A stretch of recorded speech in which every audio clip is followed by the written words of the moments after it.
Hey ambitious professionals, it's Linda Rayner of lindarayner.com, guiding you to a career and life you'll truly enjoy. And in today's video, I'm going to teach you my key strategy on how to deal with feeling behind in your career and 3 action steps that you can take to get yourself back on track and moving forward.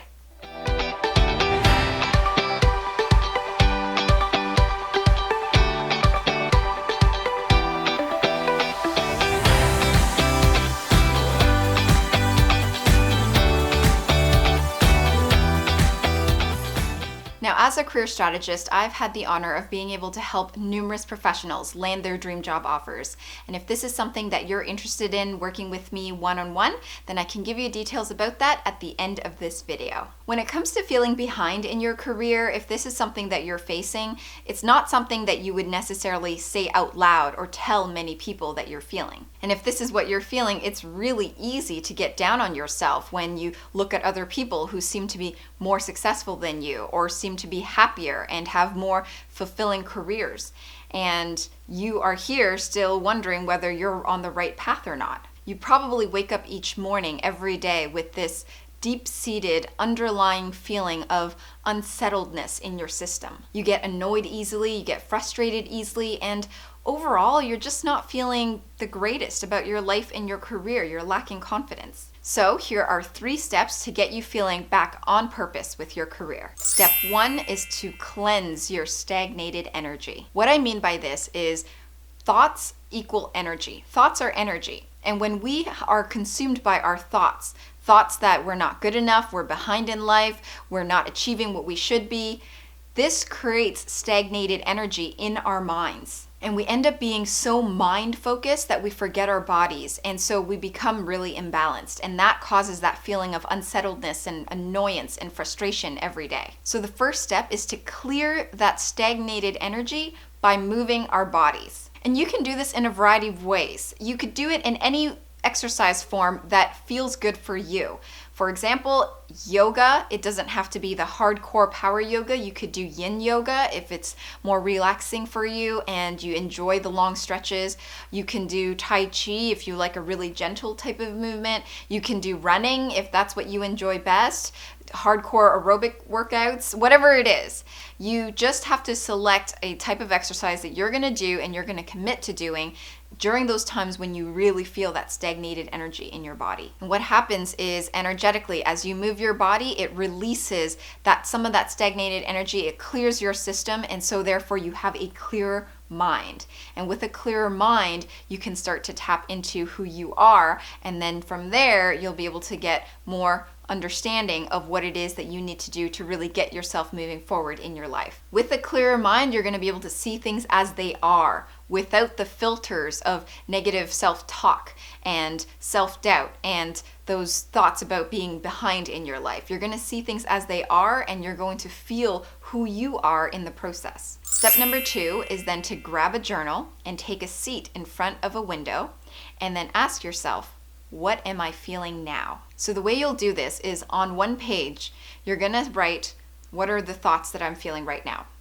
And you're gonna just free write. And you're gonna write all the things that you're feeling, negative, positive, whatever it may be. Likely it's gonna be negative, and that's fine. You write it all out. And then you're gonna write, why am I feeling this way? You really want to ask yourself why you're feeling what you're feeling, because what you're gonna find and what you're gonna discover if you ask yourself, why am I feeling this way, is I'm feeling this way because I'm telling myself things that make me feel this way.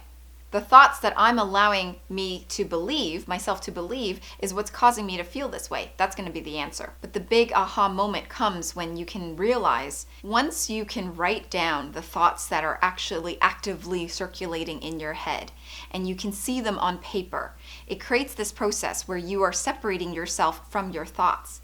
And once you separate yourself from your thoughts, you can actually learn to understand these thoughts, where they came from, the source of how they got to you. And once you understand them fully, you can let them go. And the letting go process comes naturally.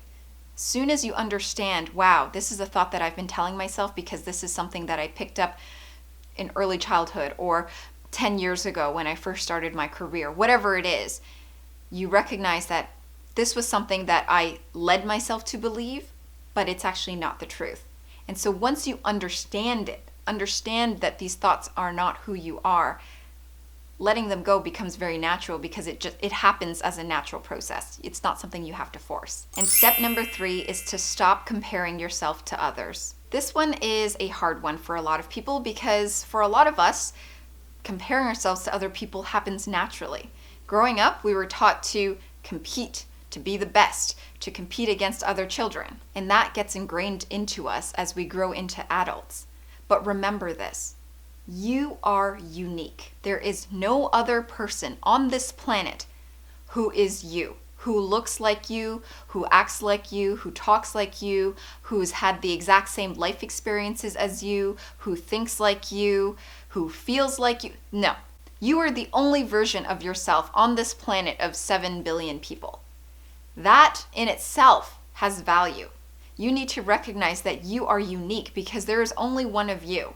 And so if there's only one of you, to compare yourself to someone else who's also just only one of them, that's not a direct comparison. You're not directly comparing apples to apples. Everyone is on their own unique path, and you have to recognize that you are on yours. But the longer that you stay focused on someone else's path and not on your own, is where you can create this sense of unhappiness and unsettledness and feeling behind and not good enough in your career and in your life.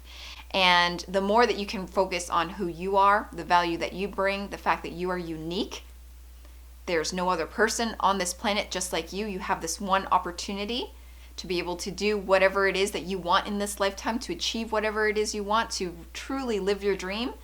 That's when you can start to bring that fulfilled, meaningful life and career forward into your existence. So there you have it. Those are my 3 action steps that hopefully will help you to recognize that you're not behind in your career, that you are exactly where you're meant to be. And as long as you continue to focus on yourself, focus on what it is that you want and move forward in that direction, you'll get there. And I want to wrap this message up with this super awesome quote that I found that I think is perfectly suitable.